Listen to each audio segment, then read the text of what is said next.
Hola, buenas tardes. Mi nombre es Julio García Murillo y soy subdirector de programas públicos del MUAC. Hoy tengo el placer de presentar el nodo de discusión, Incorporar la cultura a las dimensiones del desarrollo sostenible. En este quinto día del primer encuentro internacional de Nombrar la gestión contemporánea, una iniciativa de la Cátedra Internacional Inés Amor y del MUAC de la UNAM. Para establecer esta conversación que sin duda nos va a ayudar a cerrar también toda una serie de conversaciones que hemos tenido a lo largo de los últimos 4 días y medio ya. Nos acompaña la maestra Marie Foll, gestor cultural independiente, la doctora Caitlin Southwick, directora ejecutiva y fundadora de KeyCulture, la maestra Sarah Sutton, CEO de Environment and Culture Partners, la maestra Graciela Melitsko, Thornton, líder del programa Creative Green Gillis Bicycle, y con el lujo de tener a la doctora Inés Saenz como moderadora, a quien presentaré. Inés Saenz tiene una maestría y un doctorado en estudios hispánicos de la Universidad de Pensilvania. Como presidenta de Inclusión, Impacto Social y Sostenibilidad, trabaja de manera transversal en las 4 instituciones del Tecnológico de Monterrey para avanzar, promover y desarrollar la capacidad de inclusión estratégica, cumplir con las metas de la Agenda de Sostenibilidad Ambiental y articular el impacto social del TEC en el marco de los 17 ODS. A lo largo de 30 años ha desempeñado diferentes roles y responsabilidades en el Tecnológico de Monterrey. Fue decana de la Escuela de Humanidades y Educación, siendo responsable de los programas académicos de licenciatura y posgrado, así como de los proyectos de investigación y educación continua de la escuela, de 2014 a 2020. Como parte de la vicerrectoría académica, desarrolló la principal área curricular de formación ética y ciudadana. Dirigió el prestigioso programa cultural Cátedra Alfonso Reyes, de 2005 a 2007. Fue directora de la Oficina de Enlace Internacional en París, Francia, de 2007 a 2011. Directora del programa de doctorado en estudios humanísticos, del 2012 al 14. Y directora del programa de maestría en estudios humanísticos de la Universidad Virtual, de 1999 a 2003. A lo largo de su carrera ha sido profesora de licenciatura y posgrado. Ha sido miembro de la Cátedra UNESCO de Estudios de Paz para el Alcance de los Derechos Humanos. Ha sido miembro también de Impulsa, comité que promueve la igualdad de género en el Tecnológico de Monterrey, y actualmente es parte del Consejo Consultivo de la Cátedra Inés Amor de la UNAM y preside la Comisión de Educación del Consejo Nuevo León. Inés, muchas gracias. Antes de entrar, les recordamos que quien quiere escuchar la interpretación simultánea puede entrar a la sesión de Zoom, y quien ya está en la sesión de Zoom, presionar el icono interpretación y seleccionar el canal de su elección. Y pues bien, empecemos nuestro último nodo de discusión. Inés, muchísimas gracias. Muchas gracias, Julio. Bueno, voy a leer la semblanza de nuestras panelistas en español y voy a cambiar después al idioma inglés, pero tienen ustedes en la barra la posibilidad de oír la traducción. Quiero agradecer a Graciela de la Torre por haberme invitado a moderar este panel, y quiero dar la bienvenida a las panelistas que darán vida a este nodo de discusión. Es un honor tenerlas aquí reunidas. Empiezo por leer una pequeña semblanza de ellas. Marie Foll es una consultora independiente, investigadora y gestora cultural basada en Ámsterdam. Marie es una defensora de la colaboración cultural internacional y por ello está involucrada en diversas iniciativas europeas que apoyan la movilidad de artistas y de los profesionales de la cultura que se encuentran con obstáculos en torno a su movilidad. Marie ofrece consultoría y co-crea proyectos para diversas organizaciones como el Consejo de Artes de Gales, la Red Europea Dance House, el Instituto de Arte de la Región Flamenca, el Centro Nacional de la Música, y es una experta para la Comisión Europea del Programa Creativo Europeo y para el Instituto Francés, el proyecto Archipel. Desde 2019, Marie trabaja como gestora de proyecto en Key Change, una red global y movimiento que busca equidad de género en la industria de la música. Y bueno, Marie es la presidenta de On the Move, una red internacional dedicada a la movilidad cultural, y contribuye de manera regular a sus actividades de investigación también. Marie es la coautora de 2 publicaciones en torno a las necesidades de fondeo para la movilidad cultural, y escribió un texto de investigación sobre la virtualización de la danza contemporánea. Bienvenida, Marie. Caitlin Southwick. Caitlin es la fundadora y directora ejecutiva de KI Culture, cultura y sostenibilidad en conservación. Completó un doctorado profesional en conservación y restauración de herencia cultural de la Universidad de Ámsterdam. Y antes de fundar KI Culture, también trabajó en el campo de la conservación durante más de 8 años en museos y sitios alrededor del mundo, incluyendo los museos del Vaticano, el Instituto de Conservación Getty, la Galería Uffizi y la Isla de Pascua. Es la secretaria para el Grupo de Trabajo de Sostenibilidad para el Consejo Internacional de Museos y una líder del cambio climático a través del proyecto Climate Reality. Bienvenida, Kate. Sarah Sutton es directora ejecutiva de Environment and Culture Partners, que es una organización que busca fortalecer y ampliar el liderazgo ambiental en el sector cultural. Sarah y su equipo trabajan con zoológicos, parques, museos, acuarios y sitios históricos para identificar y financiar enfoques más ecológicos de los programas, operaciones y administración de edificios y sitios históricos.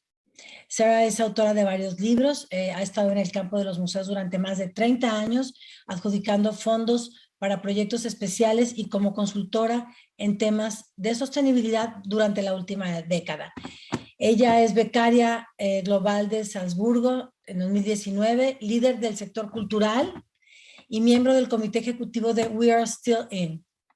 Ella es ganadora del premio individual Impact American Alliance of Museums, Environment and Climate Network 2019. Bienvenida, Sarah.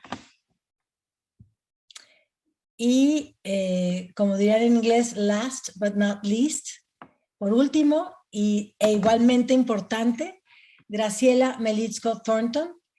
Graciela es una experta en sostenibilidad y cambio climático con más de 20 años de experiencia.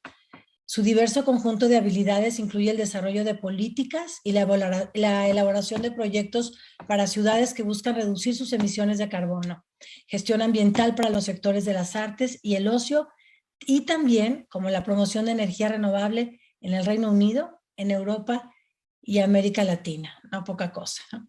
Graciela lidera el Creative Green Program de Julie's Bicycle y en el último año trabajó en una amplia gama de proyectos de sostenibilidad ambiental con organizaciones culturales y artistas, entre las que destacan Tate Galleries, White Cube, Onassis Cultural Center, Barbican Center, entre otras. Tiene una maestría en política urbana y ambiental de la Universidad de Tufts y es miembro del Instituto de Gestión y Evaluación Ambiental del Reino Unido. Well, now I switch to English. I want to give you a warm welcome, as warm as it can be today, in the middle of the crisis we're living as a society. So let's start with the discussion. I'd just like to say a few words just to frame this conversation. It is troubling to see the beginning of a war in Europe. We dialogue today immersed in troubling times. As a key word for today is futuring. What is the meaning of the word future today, given the burning issues we face, such as conflicts, polarization, inequality, and climate emergency? What is the role of culture, of its symbolic dimension, if we want to foster a more sustainable world, a more sustainable cultural sector? Culture can have an enormous impact on people's beliefs and values, with the potential to raise and sharpen our awareness and foster feelings of personal and collective responsibility for the environment, for gender equality, for peace. So I hope this conversation sparks a dialogue and perhaps a mutual understanding of the challenges we have to face together, regardless of where we are situated. So I hope this panel will offer a common ground to collectively discuss culture as a cross-cutting dimension of sustainability. So before the conversation begins, I'd like to invite the panelists, Marie, Caitlin, Sarah, and Graciela, to briefly share with us your ideas. So let's start with Marie Fall. Thank you very much, Inés. Thank you all for this invitation and for being here today with you. It's indeed a very troubled time, but it makes me very hopeful that we can have such a conversation and be able to engage on futuring, on inventing the language that we need in order to work together and to develop a sustainable future. I want to thank the organizers for sure for hosting such a conversation, and I will do my best not to talk too fast, and it is for sure a struggle that I tend to have. I'm going to share some slides to talk about culture as cross-cutting dimension for sustainable development, and I want to state that those slides will be in English. I apologize for that, and I hope to give enough time so you can either read them slowly or that they can be translated later on. I am going to share my screen now. So I want to present some contribution about what sustainable development and culture mean together, especially from my perspective. I have as Inés presented, my trajectory as a cultural manager has been a bit different from my co-panelist. I don't focus per se on sustainability at the core of my work, but I have been more focused on cultural mobility, cultural management, on the engagement between culture artists and their practices, and especially on international cooperation, which for me is a driver of innovative and forward thinking, and where I find colleagues and peers throughout the world. So sustainability was not the initiating factor in my work. However, from early on in my career, for 10 years ago, I was brought in as one of the coordinator for the Green Art Lab Alliance, which was a gathering ground for people and a call for arts and sustainability, especially visual arts and design, to engage with the topic of environmental sustainability. We had 16 partners in Europe, among which Julie's Bicycle, and it was a very interesting project which confronted myself with my beliefs on what art could do with sustainability and what art and ecology could mean together. I will talk about this a bit more later. So Gala continued to exist thanks to the involvement of Jasmine Ostendorf, and it has developed legs now also in Latin America and more specifically in Mexico, to continue bringing together people who are committed to work on this topic. This was for me, over 10 years ago, the first moment where I started working on art and ecology and facilitating encounters with people working on this topic, with artists especially. And I had the pleasure to lead a conversation at the Art COP 21 in Paris in 2015, which was entitled Act Local, Think Global, which you can see a picture of on the bottom right of the screen. And this conversation really was for me also an eye-opener on how climate change could be made visible through art and activism, how artists were really engaging with this topic and really making it a reality in their practice and on a local level to really link the everyday life of people, of citizens, with what climate change means for them, for the world, and for the way we work together. The partners that worked in Gala continued to be involved, for instance, in the creative climate leadership, which then Graciela can talk more about, I imagine, but also on Imagine 2020, which developed into Art Climate Transition, a current project on European level to continue bringing people together, and artists, cultural professionals, to act on art and ecology and art and environmental sustainability. There are way more activities in this way. I wanted to highlight 3 publications. Again, Julie's Bicycle come to the foreground with a green mobility guide, which was commissioned by On the Move, to be able to think about sustainability in terms of the practical aspect of mobility for artists working internationally, how to make it work, how to think sustainability in practice. And that's as early as 2011. There are more recent publications towards sustainable arts, for instance, was published very recently to give different examples on what it means for art and sustainability to be together, what environmental sustainability is. But as I was saying, this is something that wasn't at the core of my work and is still not at the core of my work. It's not something I work every day on, art and environmental sustainability. And this is something that appeared to me in Gala already back in the days, that for a lot of partners we worked with, environmental sustainability wasn't necessarily their first understanding when talking about sustainability. As you can see on this slide, when talking about sustainable development, there is a consensus globally that sustainability functions through 3 pillars, namely economic growth, social inclusion, and environmental balance, environmental sustainability. And there are different sort of diagrams. You can find a lot of literature and academic work around those topics. But what has been debated, and what I wanted to say with Gala earlier, with the Green Art Lab Alliance, is that in 2013, when we organized workshops throughout Europe on this topic of environmental sustainability, for certain partners, the economic pillar was much more important. For instance, in Spain, it was shortly after the economic crisis, which happened in 2008, between 2008, 9 and up to 2012 and a bit further in Spain. So artists and cultural professionals were much more concerned with that and how to make sense of an economic crisis and how to develop sustainably further and be resilient through a crisis. In Poland at the time, our partner was much more touched by mental health and well-being, so more on the social aspect of sustainability and how to be together, which was another aspect of sustainability. So through culture, through our activities, we embarked on this journey to try to make sense of what sustainability meant.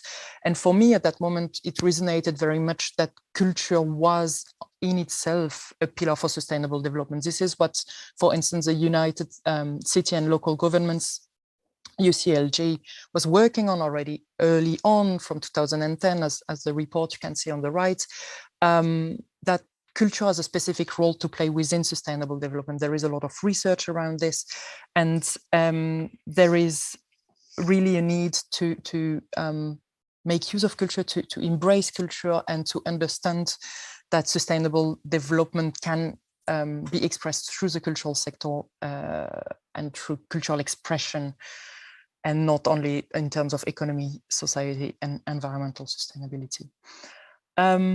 By 2015, the United Nations have adopted the 17 Sustainable Development Goals, which have been talked about already by many of the speakers that you heard this week. Those were before the Millennium Development Goals, so it's not something that emerged in 2015. But those are 17 goals that the United Nations set as policy goals to achieve, and not only for culture, but also for other sectors of society, as Simon Brault mentioned earlier today. And when you see those 17 goals, what is quite striking is that culture is not a pillar of sustainable development, but it also doesn't appear as a goal in itself for the sustainable development goals. This is something that many organizations and civil society, many organizations in the cultural sector and civil society reclaimed since 2015, before 2015, and in any case since 2015, to have a better recognition of the contribution that culture brings to sustainable development. Culture can express itself through different goals. For instance, all the projects I mentioned earlier express themselves through the goals 13 on climate action, but it goes beyond, and there is really a specific transversal goal for culture to claim in this development. This is something that has been done, for instance, by Culture Action Europe in a recent document from 2021 to reclaim the space that culture has within sustainable development.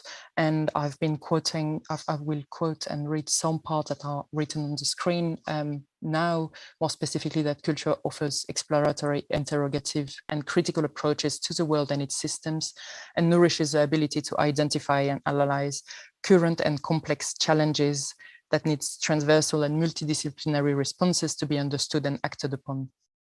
So the cultural pillars, this cultural dimension of sustainable development is a way for all people and citizens to make sense of the way that society has to develop, to create a collective narrative and to consolidate communities, to bring people together. So there is really this transformative power of culture that is really important to continue developing. I'm going to speed up a bit my presentation because there is a lot to be said. And I really want to give enough room to my co-panelists as well. I wanted to give the example of one of the projects I work on, which has been mentioned earlier, which is called Key Change.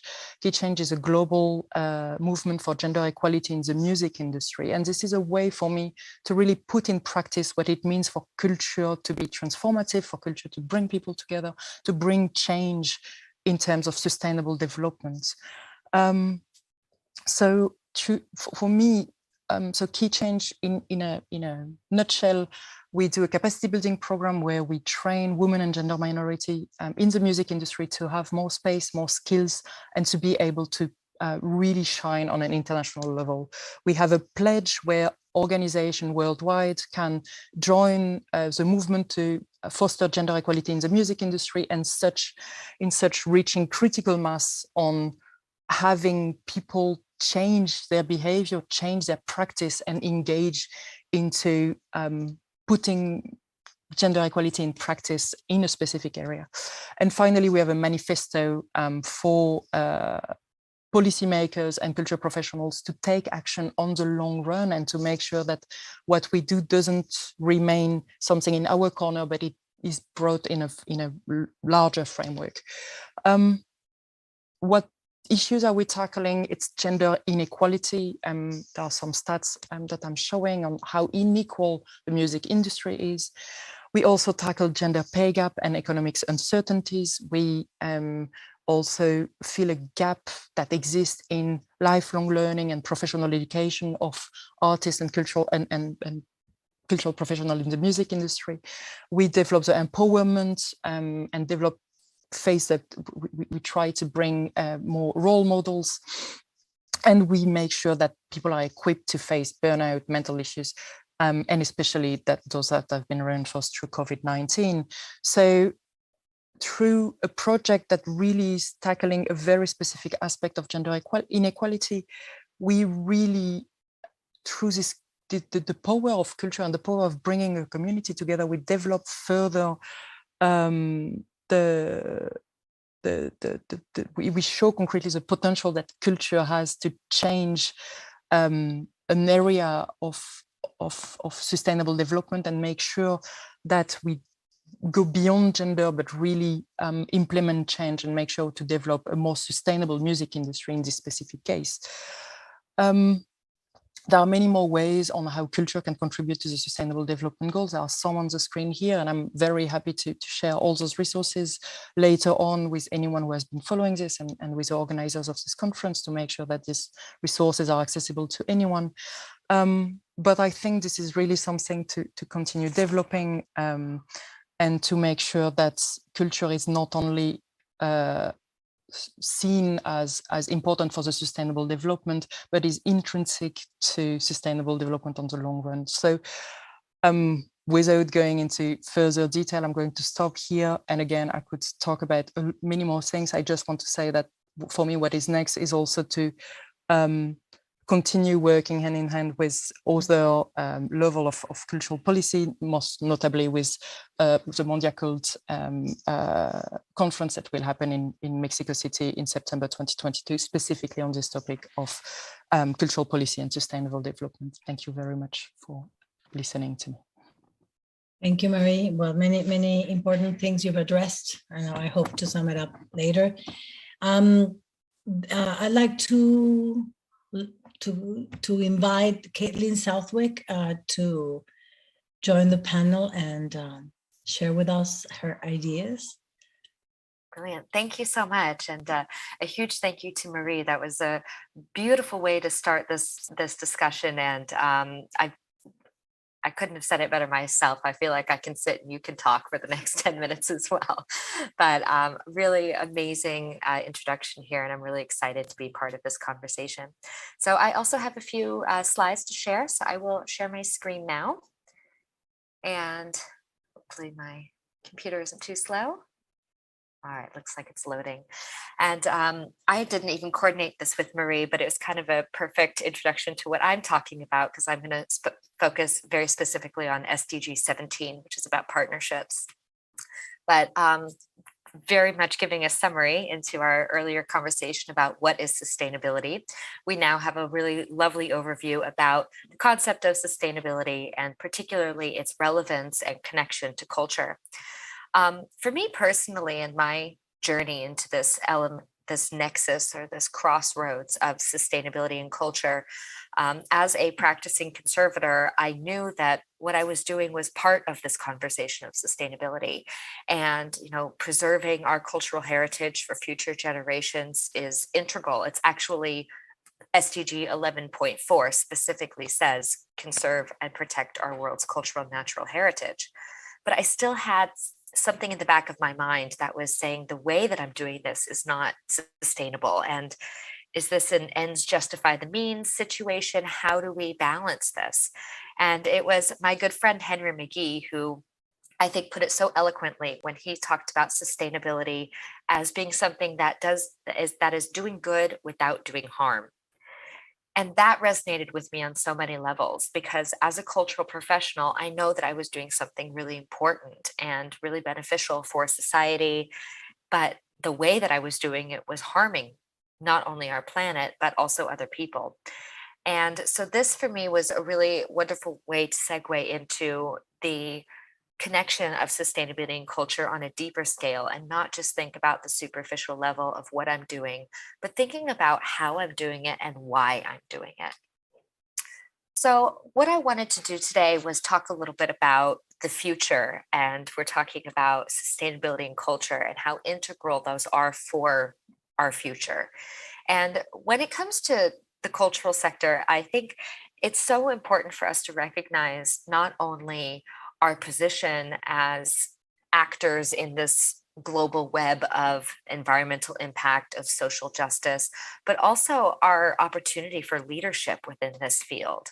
And it's really amazing to think about how exciting this opportunity is, because we all want to do that. As cultural professionals, we have an inherent desire to be sustainable, and it's just a matter of figuring out how we do that and also how we're communicating that. So when we're looking at sustainability, and when we're actually particularly looking at culture, there's been this shift in the last, I think, really 5 years in particular, about what the relevance is of the cultural sector for sustainability.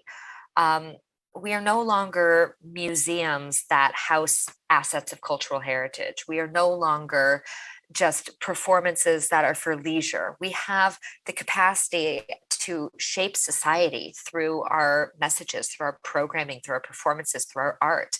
And this is something that I think we've realized, but haven't really taken into action as much yet. And it's really exciting to see how this shift is actually happening, and how we're all of a sudden, everything is kind of coming together in a really beautiful way to shape these futures that we're looking at from a sustainable context through the lens of culture. So I wanted to focus today a little bit on communication, and particularly on collaboration. So I wanted to talk a little bit about what's going on in the cultural sector, some of the really exciting projects related specifically to SDG 17, which is partnerships, and then spend a little bit of time talking about what we actually do. Because if we look at effective communication, it actually starts with action, not awareness. So if we're talking about partnerships for the goals, for me, that is one of the most integral aspects. Sustainability is not something that's going to be done alone. It's something that we can accomplish together. And we're already seeing this emerge from leadership within the museum sector and the arts sector. Marie's examples were incredibly relevant and beautiful in terms of people coming together and really creating action. And we've seen this as well in resolutions and various commitments that have been made by leading international and national associations around the world, including, of course, ICOM. And we'll talk a little bit about what ICOM's been putting together. But from the conservation side of things, also ICOM CC and IIC, ECROM's been heavily involved. So a lot of different ways that organizations are also coming together to make joint statements about the importance and relevance of sustainability for culture. So there are a few different organizations that I'd love to highlight. The first one is called PACT, and this is an example of what I think is really special about this transition and the way that the cultural sector is establishing this. When we're talking about sustainability, one thing that I've noticed is that people don't see this as the typical type of engagement. This is not something that you see someone else who's working on sustainability and think, oh, they're competition, which is kind of a more ingrained notion in society. But instead, we see it as opportunities for collaboration. And I think PACT is a really amazing example of this. It's a group of 8 different organizations that are all focused on art and sustainability, and they're all working together. And this is a unique and amazing thing where you have organizations that have the same focus and same mission who are not viewing each other in a way that is competitive, but rather collaborative. And I think that this is going to be absolutely essential in moving forward and achieving success in terms of our future. So PACT is one example. Another one is the International Green Tools Meetup, another group of various organizations. I know that Julie Spikel is involved with that one, that are looking at how we can share resources and how we can share our experiences to help build each other up rather than duplicating work. So these are the types of initiatives that really showcase the way that culture is approaching this, which I believe to be an incredibly effective and absolutely essential tool to achievement. And I wanted to share another story about museums and communities. And I think that this shows a little bit illustrates what Marie was talking about in terms of the interconnectedness of the various pillars of sustainability, as well as the power of culture in communicating, but also showing leadership. So the Bishop Museum is a museum in Honolulu, Hawaii. And of course, we know that Hawaii was colonized by the United States and that it has a long tradition of difficulty when it comes to being able to establish and recognize the indigenous culture.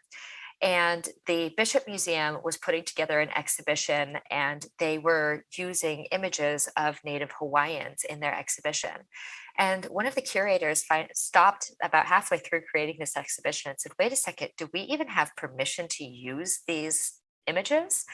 And this sparked this incredible conversation, an incredible journey, where the organization actually went back and contacted the descendants of the people who were in these images and started to create conversations where they were able to then get the consent from the communities to show these images. And then this became not only a co-creative process, but a sense of belonging for a community that had felt ostracized by a sector for so long. And not only did this showcase the incredible impact that you can have through sparking conversations and creating partnerships with your communities, but this had a huge impact on various other aspects of the museum. It's now opened up to a lot more environmental work because of that community relationship with the indigenous local peoples, and also to economic opportunities for future exhibitions, for example. So it's really an amazing way to see how the cultural sector can shift just with a simple question to finding something that's really powerful and game-changing, not only for an individual institution, but for an entire island in this case. So I wanted to wrap up here with just a few things about what we can do. And for me, this has always been my question. I'm a person that gets tired of everyone sitting around and talking about things that I want to do something. So I wanted to just talk a little bit about what we can actually do, because action leads to awareness. And if we see people doing things, then we know what can be achieved and accomplished. And this is where culture, I believe, has an incredible opportunity to become leaders for sustainability. So one of the things that we're already doing today, and this is interesting to see, and I'm so excited that this conference is focused on culture as a whole sector and not, siloed within museums or performing arts or visual arts, which is becoming more and more common. So I'm really excited to see that. And I think that as the cultural sector, we all have so much to learn from each other. So it's important to address this as a whole in a holistic way. But breaking down those silos, not just within our sector, but actually within our entire society, looking at how we can partner with different types of organizations outside of the cultural sector, more effective communication, breaking down language barriers. I love the fact that this conference is being translated into multiple languages. Thank you so much for doing that. We need more of it. We need to be learning from each other, not just within our sector, as I mentioned, but also from experts outside of the sector, and making sure that information is effectively communicated and accessible. In addition, sustainability, as I mentioned, is not just for one person. It's not just for large, rich institutions. It's for everybody. We all have a part to play. And no matter if we are a conservator at a museum, or if we are the director of an international organization, we all have an important role to play in this conversation. And this is why it's so important to me that we empower every single person within our organizations, our colleagues, our friends, to understand that their actions matter. That, saving one straw is saving one straw. It could be saving a turtle's life. It could be saving 100 turtles' lives. There's so many things that may seem to have a small impact, but it all adds up. And of course, sustainability is not just for institutions who can pay for it. It's not something that's a box to tick. It's a lens to see our world through. So it's really important for us to know that, budgets aside, sustainability is still a part of who we are. In addition to that, of course, it's not just something that we make time for. As I mentioned, it's something that needs to be ingrained into everything we do. And a really great way to start that is to look at our policies. What are our mission statements? What are our vision statements? Tenders and contracts, third-party contracts, do we have sustainability language in there? Having a gender policy, having an anti-discrimination policy. These are types of things that can provide frameworks for taking action. If you are working at an institution and you are looking at doing a project on sustainability, it's helpful if you can point to frameworks, whether they're international, like the ICOM Working Group on Sustainability Resolution, or whether it's internal within your own institution, to say this is something we've committed to, and so now we need to actually do it. And of course, then the most important thing is working together. As I mentioned, there are so many different amazing things that are going on, and becoming a part of that is a great way to get started. All of these organizations we're going to be hearing from, and I've already heard from today, are all doing incredible work. If you don't know where to get started with your sustainability journey, send an email, call me. I'm always available, always happy to help. I'm sure that my fellow panelists feel the same way. We're here to help. There are people who are just so ready to share with you, to help you, to guide you, to co-create with you, and to be a part of your journey. So don't ever feel like you're alone with us, because you are not. We are all in this journey together. And I think that's the most important thing that I want to impress upon us today, is that partnerships are going to be key for a sustainable future. And for me, it's just been so inspirational to see how culture has led the way in looking at collaboration and engaging everyone on every level in a holistic approach. So I think I'm within the time. I'm a little over, but that's okay. But thank you so much. And I'm really looking forward to our conversations. Well, it's been wonderful, Caitlin. I think we're already, with these two presentations are already forging new words, new vocabulary for our sector, which is wonderful. And another mindset, as you said it, sustainability as a lens to see the world differently. I'd like to invite Sarah to share with us her ideas, her work. Welcome. Thank you. Thank you very much, Inés. I'll share my screen now.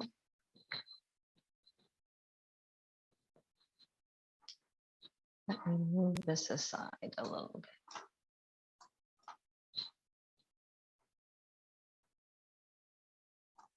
There we go. So my name is Sarah Sutton. I'm a co-founder of Environment and Culture Partners, and I come to you from Tacoma, Washington. You might see there's a beautiful mountain behind me. That is Mount Rainier or Mount Tahoma. We are on the lands of the Puyallup people. So I have a few slides to share with you today to talk about my work in the US cultural sector and how that relates internationally. I tend to focus on museums, zoos, aquariums, gardens, and historic sites. There are 35,000 of them in the United States. It's quite a resource to work with. 850 million people visit those sites a year before COVID started. And that's why I feel it's so important for addressing climate change. The culture sector, those 35,000 institutions contribute emissions. All of those sites and those resources are at risk from wind, rain, heat, and fire. But especially, and this is what I want to focus on, they are community assets for engaging the public in acknowledging, addressing, and understanding climate change, for creating resilience to that climate change as communities, and for neighbor to neighbor, and nation to nation diplomacy. And that means me with my neighbor across the fence. That means me with the nations in my community, the native nations, and that's the United States with other nations around the world. So I'm going to give you examples of 4 museums and then move on. So just to give you a little perspective, this is Chesapeake Bay Maritime Museum and the kind of work that it is doing around sustainability.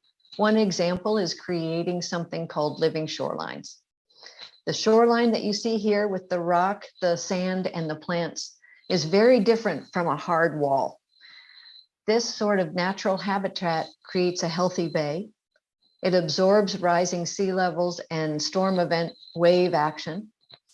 And it creates an educational space for the museum, but also a demonstration space to help all the people along the Chesapeake Bay, private homeowners and business owners who have coastal lands that need to be restored in this manner for a more sustainable way. So it's a demonstration, educational, healthy bay project. There's the California Indian Museum and Cultural Center at risk for fire. They were funded by the Frankenthaler Climate Initiative to create a super project that is solar panels, battery storage, and an efficient heating, ventilation, and air conditioning system. This trifecta means that when there's fire risk in the area and the power company turns off the power, they can still safely operate their building, and they can make a safe place for all of the objects and the cultural resources in it, but for the people of the community who need a clean air, cool shelter place to hide from the fire. That's community resilience for me. But I have 2 more examples. This one is about water. This is urban settings for water.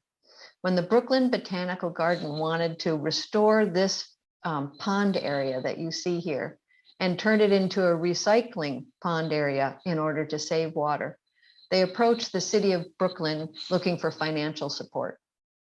And the city said, "We will help you if you help us." When these storm events come and they drop all this water in Brooklyn, it has no place to go. We can't take all of it through the sewer system and process it and clean it before we return it to the river.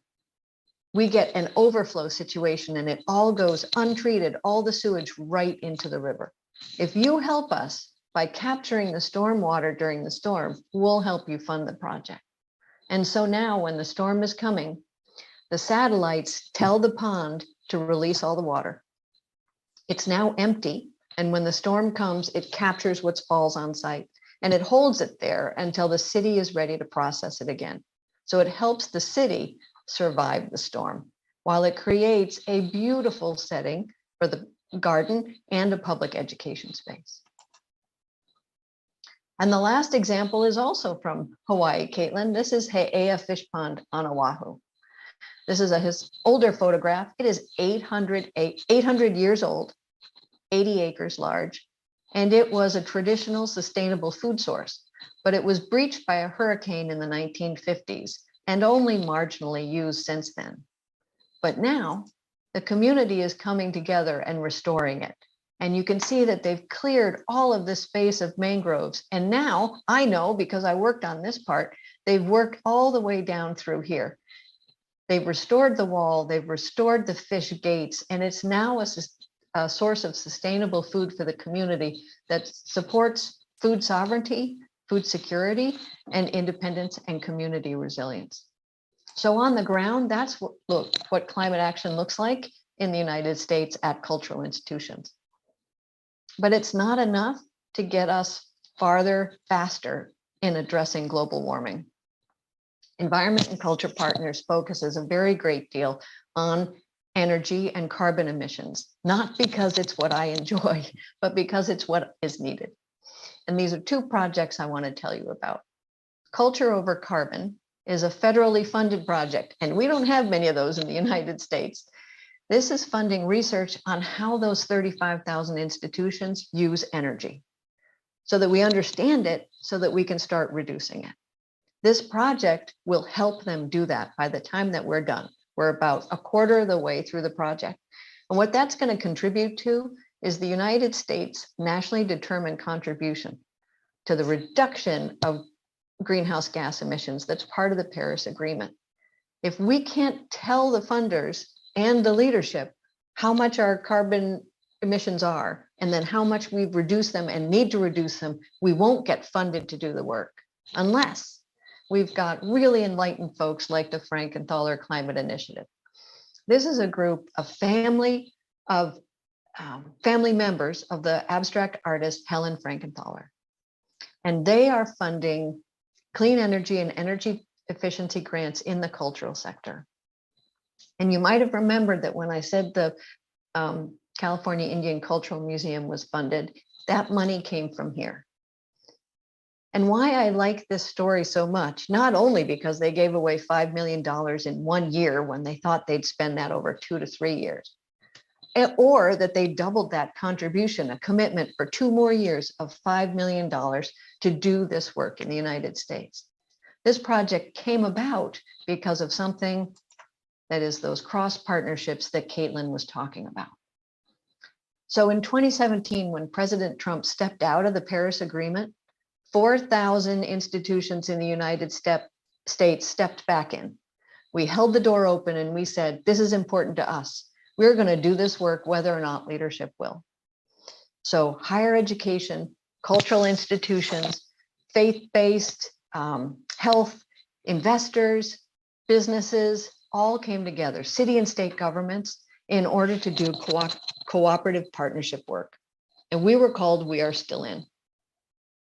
When President Biden took office and restored us to the Paris Agreement, we changed the name to America Is All In, and we still do the same work. What's important is that because of We Are Still In and America Is All In was existing and we had these partnerships, that's where Frankenthaler Foundation was born. Frankenthaler Climate Initiative was born. They said to Rocky Mountain Institute, one of the leaders of America Is All In, we would like to do this work in the cultural sector to reduce its carbon footprint. Can you help? And Rocky Mountain Institute, being a nonprofit leader in energy, said, yes, and we need help from the cultural sector, from the museum sector. And so they knew Environment and Culture Partners as part of America Is All In. And so we formed a partnership to support this work and spread it throughout the country. We've taken that responsibility we are still in to the U.S. Climate Action Center and COP26, the Conference of the Parties in Glasgow last year and the year before. And the reason we do that, especially for Americans, we do not have this exposure internationally that we need in order to do better. And when we come to COP, that's how we learn to do better. We come together in a meeting like this. This is the U.S. Climate Action Center. All of these folks are from around the US and some from other countries talking about what we need to do and what we'd like to do. And that means that I, sitting right here, get to be that close to the US domestic climate advisor and have a conversation with her and say, Gina McCarthy, do you know there is no cultural sector representative, no culture secretary in the US cabinet? Yet we have 35,000 institutions that are here ready to do this climate work if you were connected to us. That's the kind of thing that happens at the Conference of the Parties. But even more fun is that we get to come together with other people in the US Climate Action Center who are doing similar work around the world. And that's how I came to know Inés. The picture on the right has museum professionals from the US talking about their work. Picture on the left is an international group talking about climate action committees around the world and what they can offer to advancing the cultural sector. Now, before I leave you, I realize that's been pretty quick. I want to say one more thing. We were talking about how those UN Sustainable Development Goals and how they support the work of COP. The leaders at COP, at that international negotiation, make their decisions partially based on the information that comes from IPCC, the Intergovernmental Panel on Climate Change. The science that comes out of those reports gives them the data that leadership needs to make its decisions. We've been talking about how culture has been missing from that work. Well, as soon as we got back from COP, we went into virtual meetings of the IPCC, UNESCO, and ICOMOS, so the International Council on Monuments and Sites. And 400 of us cultural heritage professionals were able to talk to them about how in the next report, cultural heritage has to be there, not just because it's a victim of climate change, but because it's a resource for fighting climate change and for being resilient in the face of climate change, just like all of those images I showed you at the beginning. We have a contribution to make, and it's wasted if we're not engaged. But we have to bring the chairs to the table to be there and say, this is what we can do. We hope that you'll work with us because the partnerships, just like Caitlin said, are at the root of all of the progress that we can make. So thank you all for being here today and for the work that you're going to do now that you've been listening and talking together this time. Thank you, Sarah.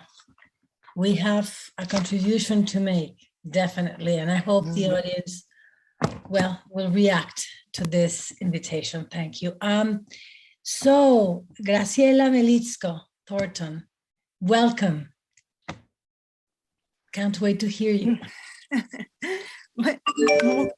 Muchas gracias, Inés, muchas gracias, Graciela, muchas gracias a la Cátedra Inés Amor por esta invitación.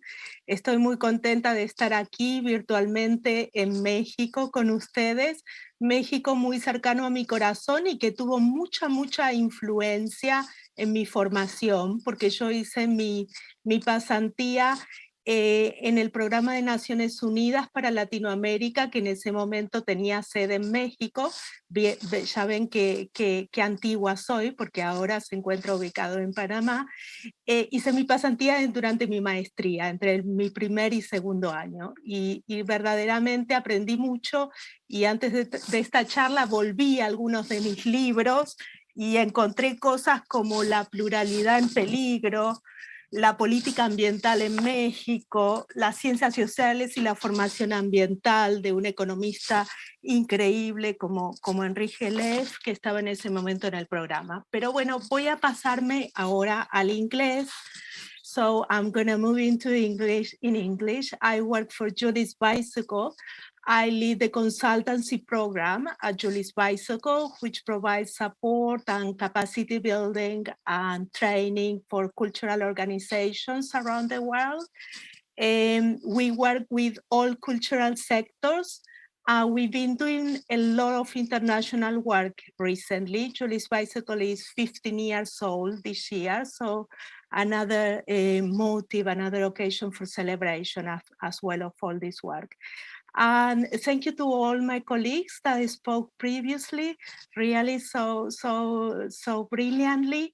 And so I'm gonna touch in a few of the key topics that they were touched already. I'm gonna try not to repeat, so I'm gonna change some things I was planning to say. And I'm gonna focus on three things in these 10 minutes I have.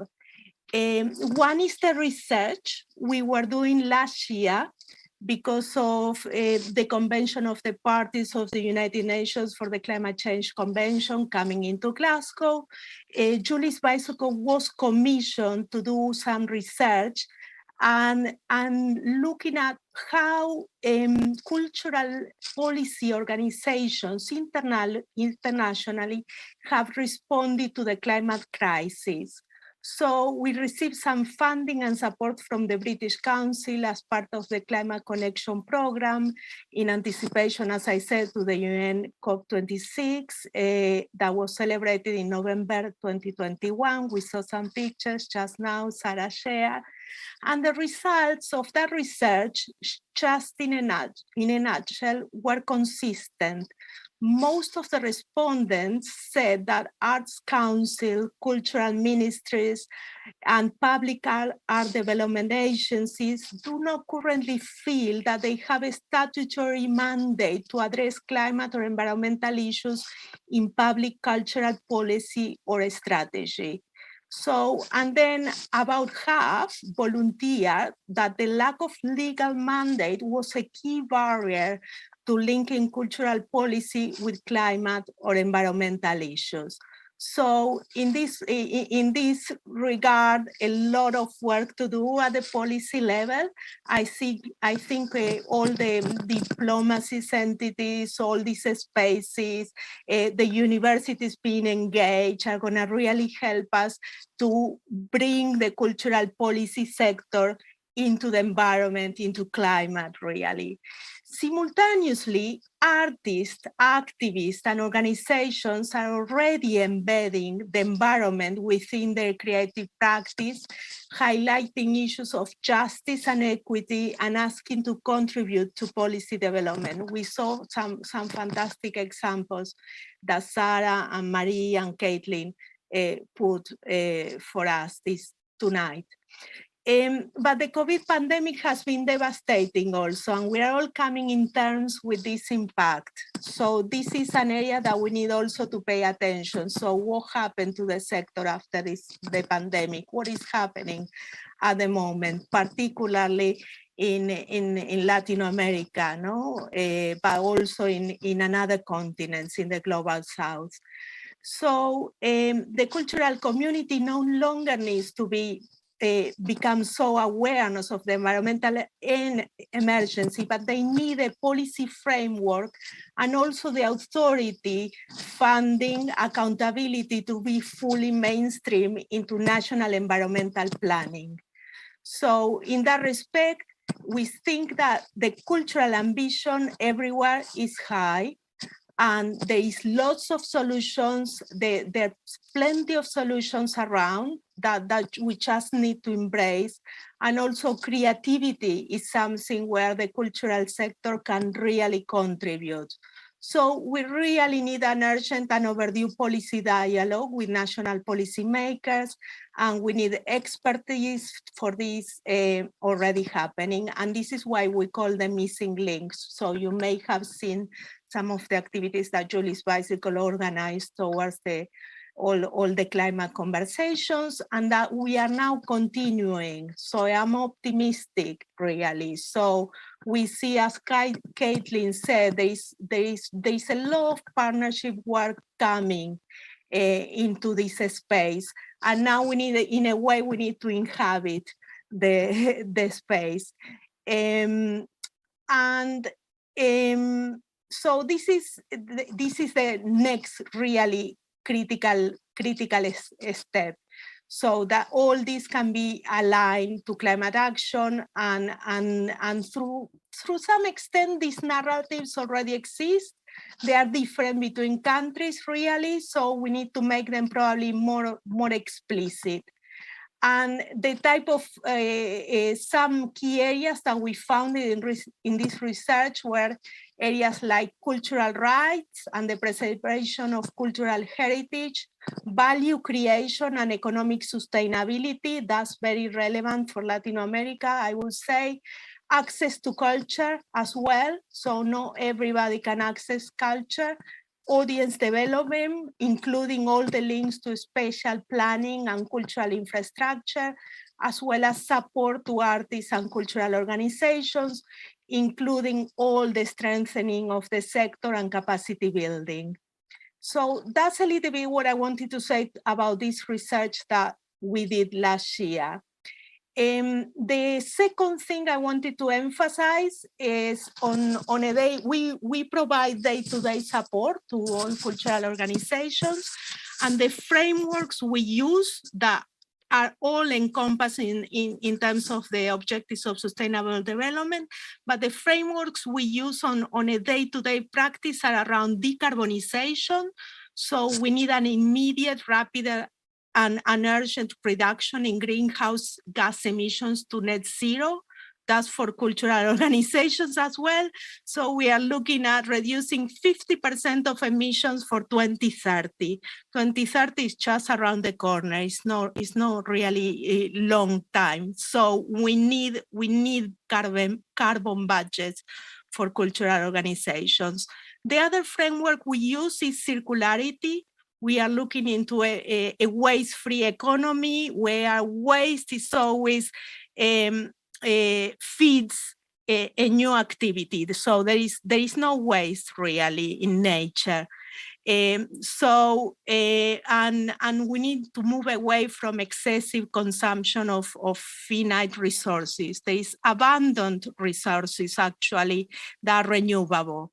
So we need to move in terms of looking always at scarce resources to look into the resources that are abundant, that can regenerate in the ecosystem. The other element that we look is always environmental justice, ensuring that no person or place is left behind in this transition. Not everybody is impacted by climate change in the same way.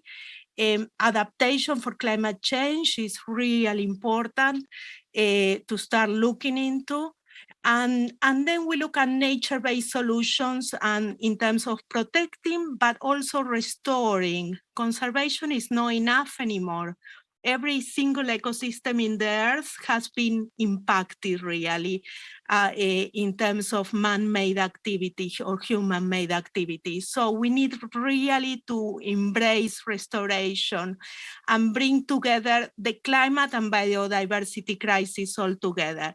I was optimistic that in the last COP, for the first time, you start seeing the links between climate and biodiversity. Because when I started working in this area in the early 90s, the Biodiversity Convention was going in one direction, the climate negotiations were going into other directions. Some people to try to put them together, but 25 years later, they finally seem to be coming together. So, and this is a little bit also the role of culture, bringing those making obvious all those systemic relationships. Some relationships that we have a very partial or focused view on the elements and not in the whole system. And that's where the narratives of culture can really help us. And last, I wanted just to briefly mention also how we work in Julie's Bicycle. We have several programs. Maybe we can touch when we become more in conversation of what we are doing at the moment. But we have identified, we believe culture is an ecosystem too. an ecosystem of relationships, and we always talk about the 7 creative climate trends, which involve artwork, really all the work that are doing the artists, advocacy and activism, so championing environmental issues publicly and amplifying all the underrepresented voices, connecting with audiences as well. Organizational leadership, that's specifically an area where I'm doing a lot of work, mobilizing organizations into change, what happened, what are the challenges, what are the obstacles, what are the patterns, I would say, that we see in organizational leadership. And invigorating all these new spaces with communities and envisioning an environmentally sustainable organization. What is a sustainable organization? So in that respect, yeah, Caitlin touched on green policies, low carbon technologies, commissions, governance, and advocacy. Design and innovation is an area where we see a lot of change. We are seeing the biennales also starting to embrace all this change in design and innovation in terms of material change, community-led work, trialing new innovations and new business models, collaboration, and all this bring us into pathfinding, where we start seeing some path and policy change, bringing all this together through framework, investment, accountability, and pathways.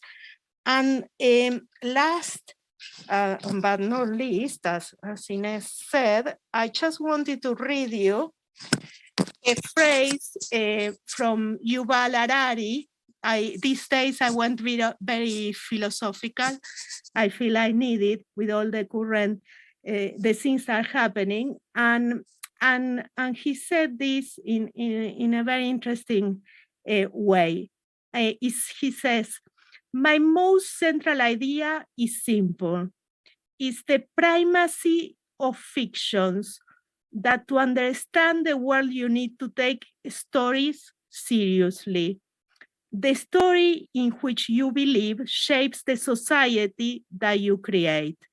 So this is a phrase from Harari that came to my attention. And I think the power, we definitely in culture, we got that strength in terms of the stories that we believe, really, the stories that we tell. And we are going to talk about the future, but future means looking at the past as well, and traveling from the past to the future constantly, being in those 2 dimensions. And thank you very much. I think I'm on time, and happy to continue the conversation. Muchas gracias. Muchas gracias. Wonderful. Well, it's thought-provoking presentations. And I think we can discuss, converse, talk about it together. I'd like to kick off the conversation. And actually, my first question deals with a very broad topic, which is culture in a broad sense. And you've addressed this in your presentations. So why is culture so central when we think about the future of our planet? And I'd like to start with you, Graciela, because by quoting Yuval Noah Harari, I think there's a key issue there, right? Why is culture so central? Yeah, thank you. Maybe I'm gonna answer from a personal to go more into the general. So I studied social sciences, but I was very involved in the complex system research at the University of Buenos Aires. And then I found it that given my environmental commitments, that wasn't enough really to look at science. So I said, I must go and see and look at policy. So there was no environmental policy program at that time in Argentina. So I said, I'm going to go to the United States to do my master's in environmental policy. And then I got very engaged in international environmental policy. And then I thought, this is not enough. I need to go and do things on the ground. So I spent 15 years working with municipal governments, doing things on the ground with multiple stakeholders. And there I started working with theaters and museums where I live. And I thought, oh, this is what is missing: science, policy, culture. So culture really, now we need to put all this together, maybe. No, so it's the narratives, it's the emotion, it's the cultural diversity, the multiplicity of languages as concepts as well, that structure our minds. So apologize my Spanglish many times. And so, and the multiplicity of languages that all the indigenous people got, no, all across the continent also. So which express a way of interacting with the environment. So culture is the mediator. So that's why culture now. Okay. And I'm very happy with this. Okay. I still can read science. Wonderful. Anybody else? I mean, I wouldn't like to impose an order. I mean, just feel free to jump in and answer. Well, I'll give a quick answer then. Not everybody is a scientist. And at this moment, climate is presented in scientific terms, almost entirely. Numbers, graphs, percentages, degrees. And people don't necessarily connect with that. But if you look at all of the things that culture contains, it has markers for change over time that demonstrates climate change so that people can say, that makes sense to me. And one example is that many of you might know Walden Pond and Henry David Thoreau. And he kept a journal in the 1850s about when plants bloomed and leaves came out every spring.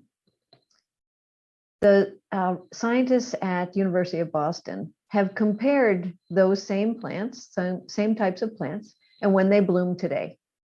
And it's 2 weeks earlier in the year attributed to climate change, even controlling for the factor of urban heat island effect that might accelerate the warming. And somebody who is passionate about that history of Henry David Thoreau or loves walking around Walden Pond can look at that information that hero collected and that today's scientists also see and see the story of the change over time in a place they love. That's when I feel like it's the most powerful. It comes at home, and people, we know that people protect what they love, and culture gives them a way to do that, way to recognize it.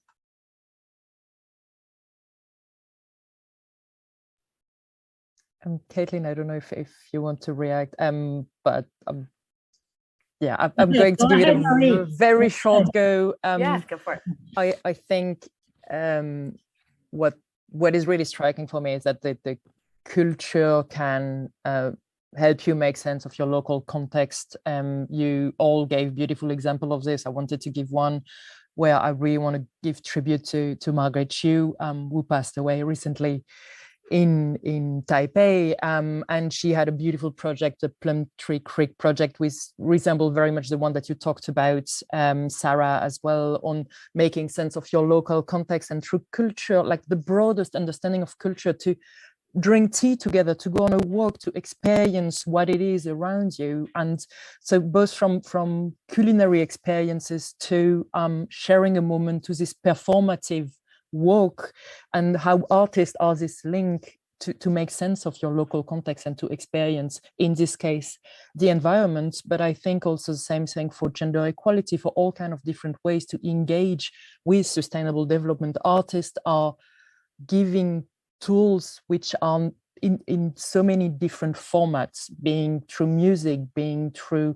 performances, through literature. I mean, we have mentioned so many of them.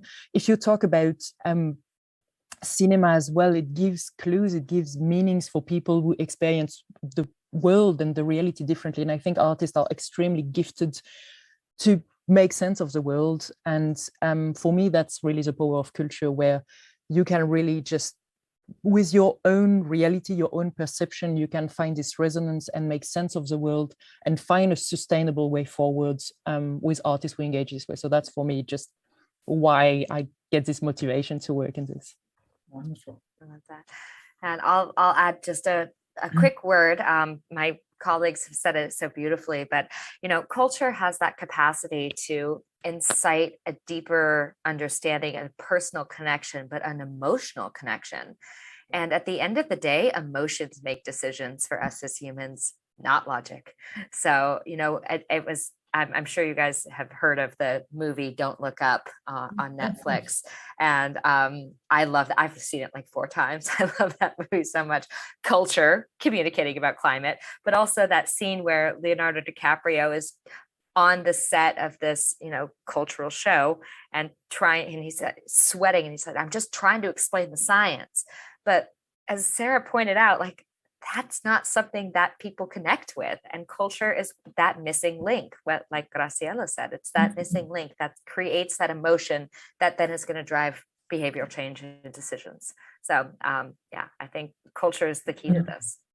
Yes. Well, just to sum up, I think that, yes, well, scientific evidence of climate change is necessary for technical solutions to our environmental crisis. Equally relevant is the subjective dimension of sustainability. I mean, so yes, it's important to leverage the role of culture, the role culture plays to make an enduring cultural shift towards sustainability. I have questions from the audience, and actually we have like 15 minutes left. So I'm going to be switching from, I'm going to talk. I have my questions, and then I have questions from the audience. So I'm going to bring a question from the audience. It says, in yesterday's panel, they commented on the need to give dignity to the work and life of the cultural sector. And this is urgent in Mexico and in many countries after the pandemic. So what do we prioritize? Social or climate sustainability? How do we serve both? Should part of a cultural justice be environmental justice? So this is a tough question from the audience. Yeah, okay. Well, I can start. They're completely and totally inextricable. Climate justice is social justice, and social justice is climate justice. And one of the things that I actually have learned in my personal journey is that you can't prioritize one without the other. When I started my journey into sustainability, it was very much with an environmental lens. I was I would hear sustainability, I would immediately go to climate change. That was the focus. And I didn't really understand how linked they were until I started listening to colleagues in other parts of the world who were saying, well, we don't need to talk about the climate because we have people being shot and killed in our streets. So, we have a different priority here. But then you realize that you can't talk about the burning of the Amazon without talking about Indigenous rights, without talking about social justice, without talking about COVID. I mean, all of these things are actually completely interlinked.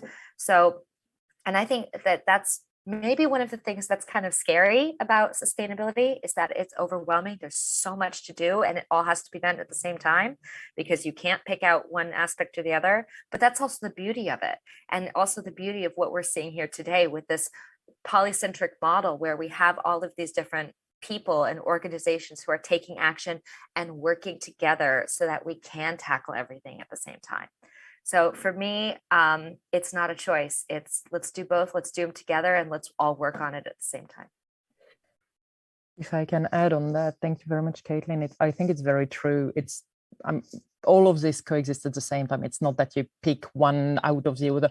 I've been facing this myself some years ago when I went freelance, which is extremely scary from an institution, and then still in my, before my 30s, so fairly young, going freelance just before COVID, fortunately. But it's freaky. And what what happened to me is that I was offered a job to work on gender equality, which is not my thing, which I'm very committed to mobility, to removing barriers, to work together, and also when it comes to more remuneration of artists, fair practices in those terms. So very much linked to this social aspect that was mentioned apparently yesterday.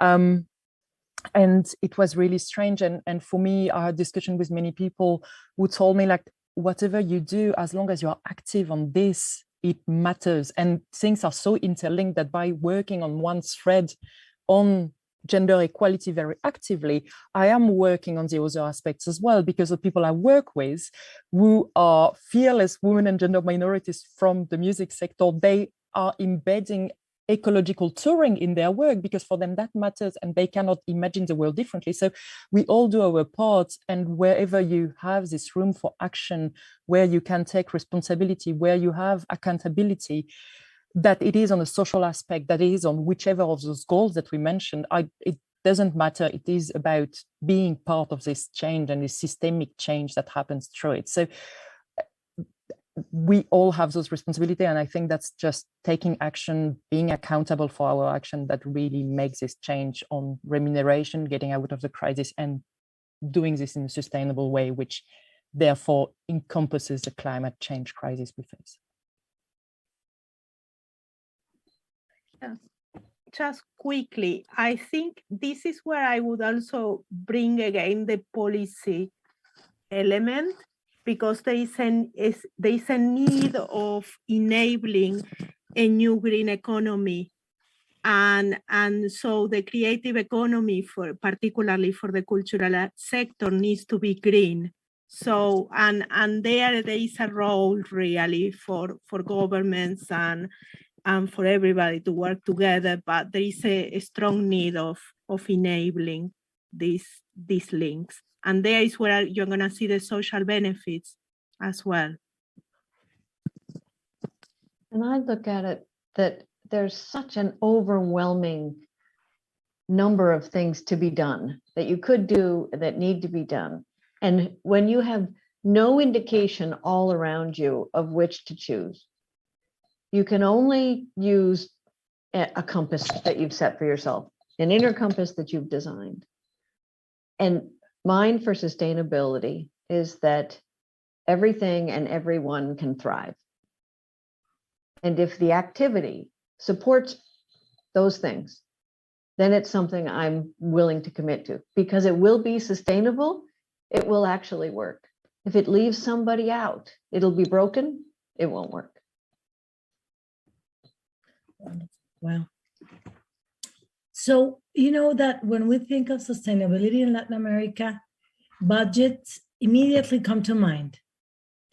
So does becoming sustainable require substantial resources? What can you tell me about this? Sarah. Sarah's laughing. I'm laughing because sometimes it does. And that's what everyone thinks. And the answer is no. Sometimes it doesn't cost more money to use less.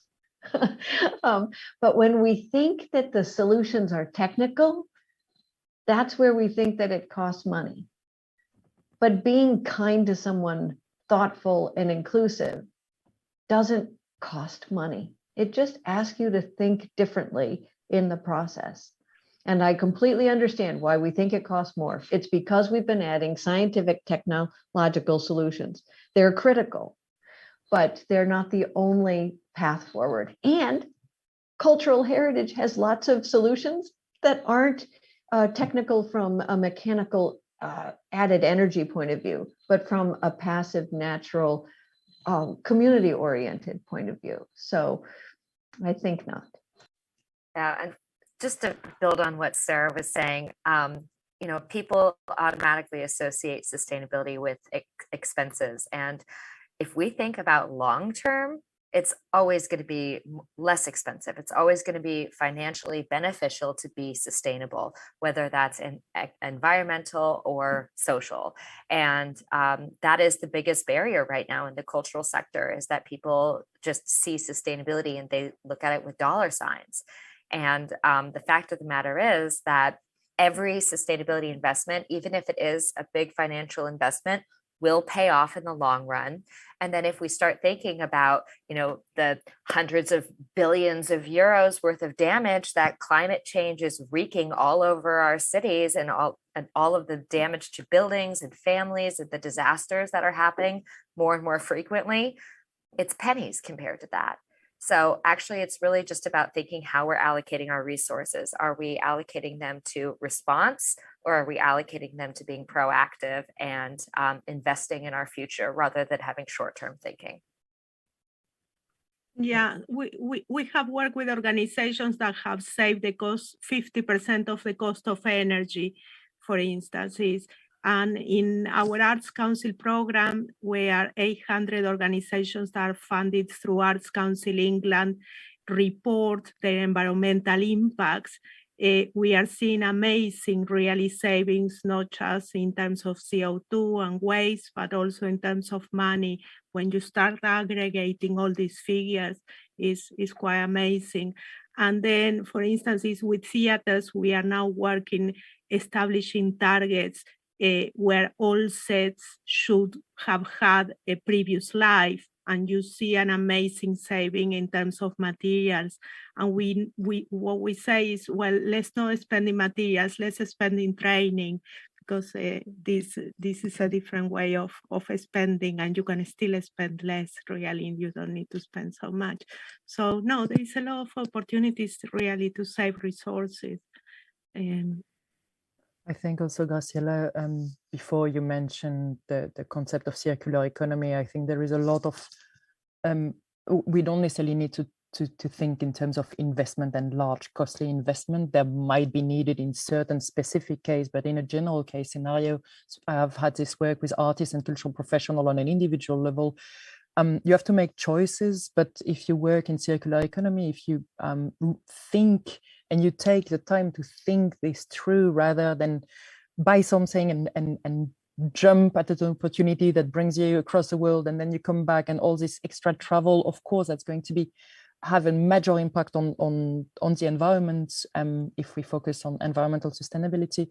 But what we see with mobility, for instance, and on cultural mobility throughout the world is that if you think differently, if you take the time to plan, if you think with partners and co-create and co-produce, there are ways that are less costly on an individual level to be able to also be sustainable on the longer run. There are a lot of initiatives being done on this way when it comes to mobility specifically, and rethinking what it means to produce arts.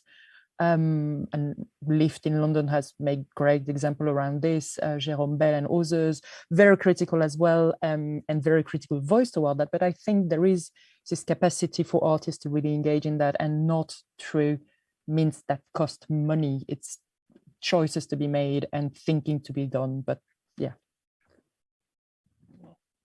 Wonderful. But okay, so we just have 5 minutes left, and there are many questions. I'm going to make the last question, and it regards a new vocabulary that has to be forged. So futuring is a key word for this panel. What other words are needed to be forged in the cultural sector of for the immediate future? And actually, I have a list of words you've mentioned. I think that they have to be addressed here. But okay, who wants to talk about this new vocabulary and regarding futuring, the future? Okay, I'm going to go at it. So at least you had asked this question in advance, so I've written a few words and I'm just going to drop them here. I think ecosystem is definitely in cultural sense also is very important to re-explore and really understand what it means for the cultural sector, for artists, but also for society, what culture means in an ecosystem. I work a lot with networks, and we have been saying co-creating, co-producing. Those are very important. One word that we haven't mentioned so far, but is really for me, well, two words actually that are really for me crucial at this moment. One is intersectionality, because of because of so many reasons, but I'm leaving it at that. The other one is unlearning, and this is very much my own duty to myself and to the work I do. I have to unlearn a lot of things that I've been doing. I have to become smarter myself as a professional. I have a million of works to do on that, but I think this is really crucial to really look at my own practice and unlearn the ways that are standard and question this and collectively become smarter. And there is a lot to unpack there. So I'm going to leave it at that. Marie, who wants to continue? Let's see, I can jump in. Marie inspired me. I think, I mean, there's so many, but I love what Marie was saying about unlearning. And another one that kind of builds on that is this idea of degrowth. And there's this concept of sustainable development, and that has some sort of intuitive feeling that means growing, but actually the idea of doing less, consuming less, needing less, not buying stuff, looking at other opportunities, sharing, borrowing, more co-creation, but also cooperation and just community building, I think is really a big part of that. So not looking at growth with the same way, but looking at degrowth and looking at how we could do more with less. Another couple for me, circularity is one that we've talked a lot about today, that I'm glad to see that's already becoming part of the language, but that needs to be a priority. And then the other one that for me is really important is belonging. And a lot of times right now we talk about inclusion. And there's a professor at UC Berkeley named Dr. Powell who has this amazing lecture where he talks about the difference between inclusion and belonging. And he says that inclusion is by inviting someone in, but it's your house and your rules. They're invited, but that doesn't mean that they feel that they belong there. Whereas belonging is that idea of co-creation. It's inviting someone in and saying, this is our space. I want your input. Let's do this together. Where then that creates a sense of ownership that drives this whole idea of cultural paradigm shift. Because if people feel a part of it, if they feel they belong, if they feel like they're having space to be a part of solutions, then that's going to make them take action. So I think that that's also something that the cultural sector has a huge role in playing, is creating communities of belonging. Thank you. Who wants to jump in? Well, because Marie and Caitlin have taken so many of the good words, all of which I heartily endorse. I'm going to share a new word I've started to use. Caitlin's probably smiling because she and I talked about it just yesterday. And I'm seeing alchemy happen. There is a transformation that makes me feel extraordinarily positive about when people come together and do new things, when we learn new things, when we create something new, maybe out of desperation and crisis, but we're creating something new that will be better. Transformation, but it's alchemy. There's a little magic there because of all the extra benefits. Beautiful. Thank you, Sarah. Graciela? Yes, so many words. So I love all of them, the ones you just mentioned. I think I stress the need of regeneration when I talk, restoring and regeneration and healing as well. So the other one is change. Yes, how do we cope with change? All type of change happening in the world. I think it's very important for Latin America to look at adaptation to climate change as well. And diversity, definitely recognize ourselves into diversity. And then stories, which I already, with that phrase of Harari, stories, and there I link to the relationships of stories with textos in Spanish. No, the word textos is linked to tejer and is linked to tramas. So, and I think that, sorry, I can't say it straight away in English. So text and knitting doesn't sound. In Spanish, it got the same root, text and knitting and tramas as plots. So it's completely different root. So they are all linked in the Spanish roots. So I think those are mine. But there's something, the last thing I wanted to say is that we are not fixed to a path. There is when you start interacting with the political system and with governments, you get this sensation that we are fixed to only one path. And this is something where culture can definitely contribute, I think, changing the idea that there is only one path. Wow. I'm flying. It's a beautiful list. And I think we have to think about it and feel it, not just think about it and live with it. Co-creating the word ecosystem, intersectionality, that is so important when we talk about climate justice, for example, or gender equality, etc.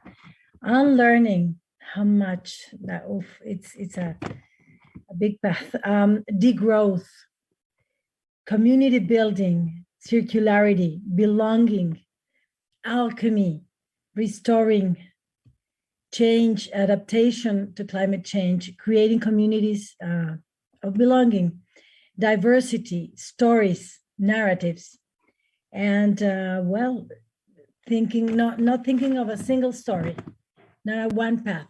There are multiple futures possible. So thank you very much. I really appreciate this conversation and your participation. So I go back to Julio to finish this panel. And I'm really honored to be here. Thank you. Muchas gracias, Inés. Muchas gracias también a todas nuestras panelistas. Definitivamente cerramos con ya una serie importante de palabras que se agregan al glosario, el glosario que forma parte también de muchas de las iniciativas de este encuentro. Pues sin más, muchísimas gracias. Los invitamos a asistir a la última sesión del encuentro, un momento de concluir para proponer, nombrar y transformar. Empezaremos a las 5 en punto de la tarde. Muchísimas gracias y hasta pronto. Hasta pronto.